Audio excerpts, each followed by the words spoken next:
Il s'appelle Patrick Benamy. Nous profitons de son passage au studio pour parler d'un sujet important, l'assurance santé. L'assurance santé privée, l'assurance complémentaire de la Coupa Trolim. On va évoquer tous ces sujets parce qu'il est directeur de l'agence Chicma.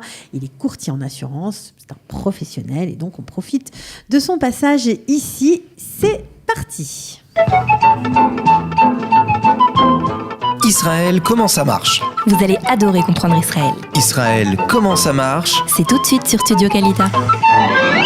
Bonjour et bienvenue Patrick Benamy. Alors, l'assurance santé, tout le monde en parle, mais on ne sait pas vraiment ce que c'est parce qu'on a des références qui sont en général made in France et ici, les choses sont très différentes. Tout à fait.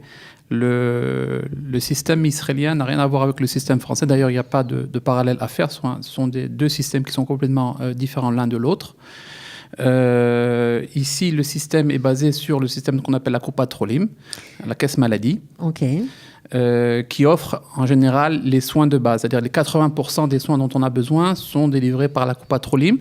Et c'est obligatoire, c'est-à-dire qu'il n'y a pas besoin d'y adhérer. Enfin, il faut y adhérer, mais on n'a pas besoin de choisir. Le choix ne se fait qu'au niveau de la Coupa Trolim. De la caisse en elle-même. D'accord. Si c'est la Méoprédette, si c'est la Maccabi ou autre. Voilà. Tout à fait. Okay.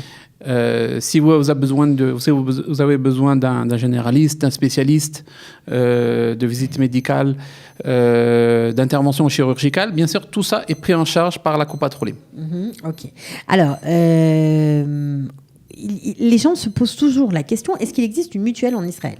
On a la montre qui sonne, mais c'est pas grave. C'est pas grave. Tu peux l'éteindre, Patrick, pas de problème. Voilà. Alors, est-ce qu'il y a ce qu'on appelle la notion de mutuelle en Israël ou pas ? Non, la mutuelle n'existe pas dans le sens où c'est un système qui vient compléter la Coupa Trolim. Ici, on a plutôt des complémentaires santé qui des fois font doublon, des fois. Avec une assurance privée. Avec une assurance privée. En gros, pour essayer d'éclaircir le sujet, il y a la Coupa Trolim, on reçoit un certain nombre de services.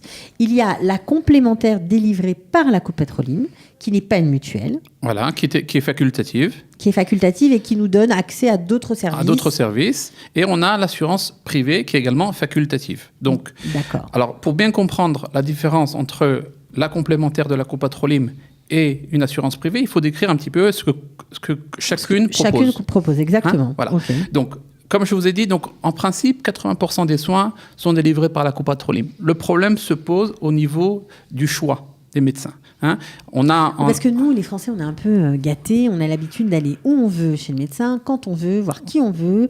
Et c'est pas du tout comme ça que ça se passe ici. Non, en Israël, ça se passe pas comme ça. Si vous êtes, donc, à partir du moment où vous adhérez à une Coupa Trolim, vous êtes tenu de vous rendre chez les médecins qui travaillent avec cette Coupa Trolim. Vous pouvez pas voir les médecins que vous voulez. À moins de le faire en privé et ça coûte très cher. À moins de le faire en privé, ça coûte cher. Tout à fait. Okay.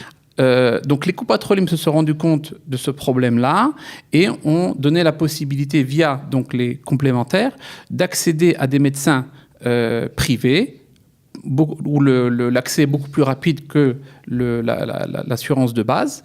Même chose pour les interventions chirurgicales. Elle donne le choix d'aller voir un médecin en particulier. Le rendez-vous peut être obtenu plus rapidement. C'est ça. C'est ça. Que ce soit un médecin ou que ce soit un médecin spécialiste ou même un chirurgien. Tout à fait. La seule condition, c'est que vous devez absolument aller chez un médecin qui travaille avec le Coupa Trolim. Et pour avoir juste un ordre d'idée, vous avez à peu près 400 chirurgiens qui travaillent avec le Coupa Trolim. Alors que dans une assurance privée, ça peut monter jusqu'à 1800 chirurgiens. Même en Israël. Même en Israël. D'accord. Donc il faut, on a une certaine liberté, mais dans la liste donnée par la Coupa Trolim. C'est ça. C'est ça. Même si on a une complémentaire, c'est comme ça. C'est ça. Une seconde différence qui existe avec des assurances privées, c'est que le fonctionnement d'une assurance complémentaire se fait ce qu'on appelle en hébreu comme un takanon, c'est-à-dire comme un règlement intérieur. C'est-à-dire qu'à tout moment, la Coupa Trolim peut modifier le contenu. D'accord. Elle peut également vous autoriser ou pas à accéder à tel ou tel soin. Tout dépend de la Coupa Trolim. Tandis que dans un dans une assurance privée, c'est un contrat, c'est-à-dire que si par exemple, on vous dit que vous pouvez accéder à toutes les interventions chirurgicales, c'est toutes les interventions chirurgicales. Y compris greffe, césarienne. Tout à fait. Je sais pas moi, opération d'un cancer du côlon, peu importe. Ouais, tout ça peut se faire en privé, c'est-à-dire vous pouvez choisir le médecin. Et bien entendu l'hôpital et tout ce qui va autour, c'est-à-dire les anesthésistes. On peut tout choisir. Vous pouvez tout choisir. Ok. Alors, il y a quand même des services de base que la copatronyme donne. Je pense notamment aux médicaments. Il y a un panier quand même donné par l'État. Voilà, vous avez ce qu'on appelle donc un panier en hébreu, ça s'appelle sal habriout, c'est-à-dire le panier des médicaments, qui sont financés par l'État. Donc vous payez une petite participation quand vous allez à la copatronyme. Maintenant, le problème se pose à partir du moment où ces médicaments ne sont pas dans le sal habriout, ne sont pas dans le panier des médicaments. Il y en a beaucoup. Et il y en a beaucoup. Juste pour avoir un ordre d'idée. Tous les ans, rentrent sur le marché à hauteur à peu près de 1 milliard de shekels de coûts de ces médicaments-là. Et sur ces 1 milliard de shekels, à peu près un tiers sont pris en charge par l'État. Ok. Voilà. Donc ça veut dire que les médicaments qui sont pris en charge dans ce panier, on va dire, de santé, il n'y en a pas beaucoup. Il y en a, mais on va dire que ça ne suit pas le rythme de la technologie. D'accord. Pour les maladies, par exemple, chroniques, des gens qui ont du diabète ou qui ont une maladie chronique qu'ils doivent soigner, là, quand même, la copatronyme rembourse. Elle rembourse, oui, mais pour certaines maladies qui sont chroniques, qui permettent d'améliorer la vie, voire même de sauver des vies, il arrive que des médicaments ne sont pas pris en charge du tout. Du tout. Et on parle de coûts qui sont assez exorbitants. On parle de plusieurs milliers et de dizaines de milliers de shekels le médicament. Donc ça veut dire que si on avait, et c'est pas non plus pris en charge par la complémentaire, donc c'est seulement dans ce cas-là l'assurance privée qui peut être intéressante. Tout à fait. Tout à fait. Alors, dans quel cas une assurance privée peut être intéressante, en fait ? Ça ira peut-être un peu plus vite. Encore plus clair. Ouais. L'assurance privée, si vous voulez, pour vous donner un petit peu une image de ce que ça peut être, si vous voulez, la copatronyme, c'est l'autoroute, d'accord ? Vous avez une autoroute où tout le monde peut circuler. Et l'assurance privée, c'est la route 6, l'autoroute à péage, où en fait, vous pouvez accéder beaucoup plus rapidement aux soins, moyennant finance, et vous pouvez également choisir également le c'est-à-dire qu'en cas d'intervention chirurgicale, en cas de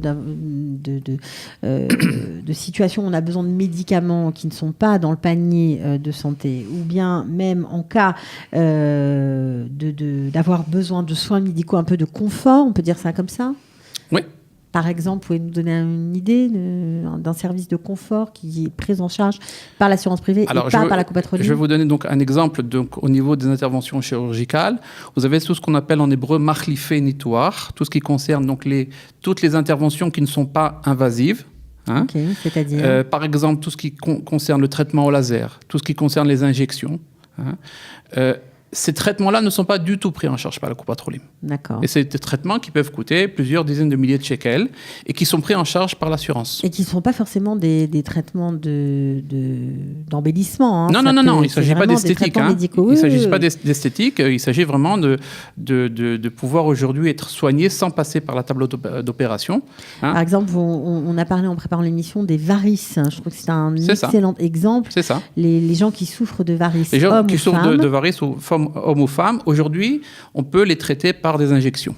Ces injections peuvent coûter entre 12 000 et 14 000 shekels et ne sont pas prises en charge par la copatronyme. Ce qu'on appelle en France scléroser les veines pour redonner un aspect plus clair à la jambe et surtout pour avoir moins mal, tout simplement. Tout à fait. Et donc ça, c'est pas pris en charge. Ça, c'est pas pris en charge du tout. C'est très cher, 12 000 shekels. Oui. Ok.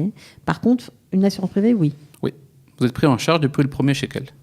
Ok, alors est-ce qu'il y a un profil de gens qui sont susceptibles d'avoir recours, ou plutôt qui devraient signer cette assurance privée ?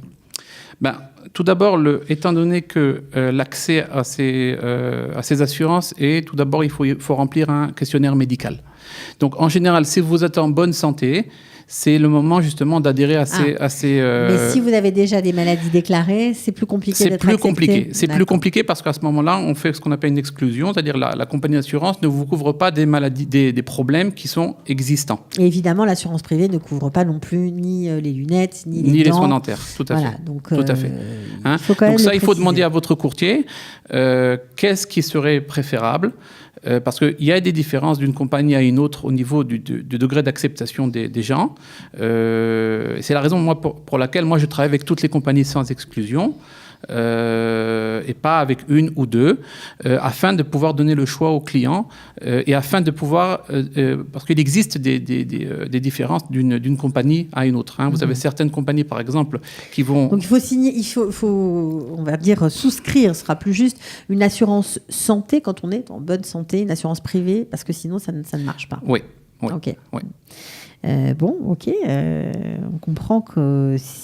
Je sais que c'est quelque chose qui est dur à admettre. Dur à faire, parce que... Dur à admettre, parce qu'en général, par exemple, quelqu'un qui est malade, il va voir le médecin parce qu'il est malade. Et là, on vous dit, donc, il faut que avant que vous soyez malade, avant que vous ayez un problème médical, contracter une assurance. Combien ça coûte, disons, une assurance privée pour les médicaments, l'intervention chirurgicale et l'accès aux soins par injection, par exemple? Alors, tout ce dont on a parlé donc au niveau couverture médicale, donc ce sont des couvertures médicales que vous pouvez prendre au cas par cas. Hein, vous n'êtes pas obligé de prendre tout le package. Si on parle par exemple du cas des médicaments, des greffes et du choix des médecins, de la consultation de médecins, il faut compter plus ou moins pour une famille, il faut compter à peu près autour de 100 shekels par mois. Si vous rajoutez les interventions chirurgicales et donc également les marlifénitoires, tout ce qui concerne donc les complémentaires d'intervention chirurgicale, ça commence à chiffrer. Il faut compter entre 300 et 400 shekels une assurance pour une famille. Mais bon, c'est le prix à payer si vous voulez avoir de bons soins. Alors, c'est le prix à payer, d'accord, mais est-ce qu'il n'y a pas des doublons entre les services de l'assurance complémentaire donnée par la Coupatrolim et l'assurance privée? Oui. Tout ce qui concerne les interventions chirurgicales, a priori font doublon, parce que vous avez d'un côté la complémentaire qui vous donne accès aux médecins privés.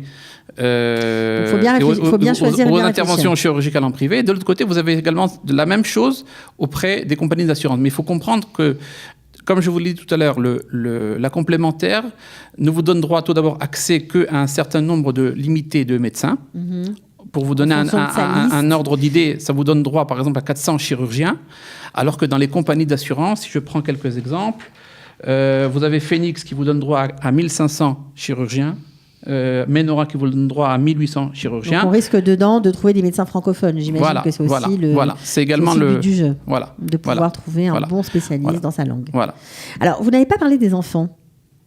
Les enfants, si vous voulez, la question qui se pose, est-ce que si vous avez donc en fait une complémentaire de la Coupatrolim et vous voulez adhérer également à une assurance privée, est-ce que ça vaut le coup en fait d'annuler la complémentaire de la Coupatrolim? Pour les enfants, je serais un peu plus hésitant parce que vous avez tout un certain service qui est donné par la Coupatrolim, par la complémentaire de la Coupatrolim, comme tout ce qui concerne tous les soins paramédicaux, les orthophonistes. C'est important.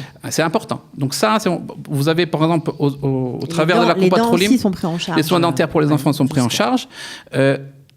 Moi, je serais plus pour garder les enfants, si vous voulez faire des économies, mais garder les enfants à la complémentaire de la Coupatrolim et les faire adhérer à une assurance privée. Les adultes, il faut voir au cas par cas en fonction de leurs conditions de santé. Il y a beaucoup de compagnies qui proposent des assurances privées en Israël. Alors, on a les 5 principales compagnies sont Ariel, Menora, Phoenix, Klal et Migdal. Et vous en avez encore 2 qui sont beaucoup plus petites. Vous avez Archara et vous avez Ayalon. Personnellement, moi, je travaille avec toutes ces compagnies-là. Mais je préfère travailler avec les 5 grandes parce qu'elles ont la possibilité de vous offrir beaucoup plus de services et beaucoup plus de chirurgiens. Donc le message, Patrick Ben-Ami, aujourd'hui, c'est ne pas attendre d'être malade pour se réveiller. Oui, tout à fait. Vaut mieux, tout à fait. Si je peux insister, tout le côté greffe et médicaments, c'est un must. Il ne faut pas rester sans. c'est quelque chose qui est, si Chas Veshalom, on a besoin de ces médicaments ou Chas Veshalom, on a besoin d'une greffe, la Coupatrolim ne sera d'aucun recours là-dessus. Ouais, c'est vrai qu'on entend souvent en Israël de grands débats sur ces médicaments quand on a une maladie grave qui ne rentrent pas du tout, qui ne sont pas pris en charge par l'État. Tout à fait. Donc là, c'est vrai que d'avoir se dire dans sa tête qu'on est couvert en cas de... Voilà. Tout à fait. Et les interventions chirurgicales, si vous voulez, c'est quelque chose qu'on peut prendre si on veut avoir plus de choix. Voilà, un peu plus de confort. Voilà, de confort. Voilà. Ok. Bon, ben voilà, c'était Israël, comment ça marche, l'assurance santé privée. Merci beaucoup, Patrick Benami. De rien. Merci, Cathy. Ciao.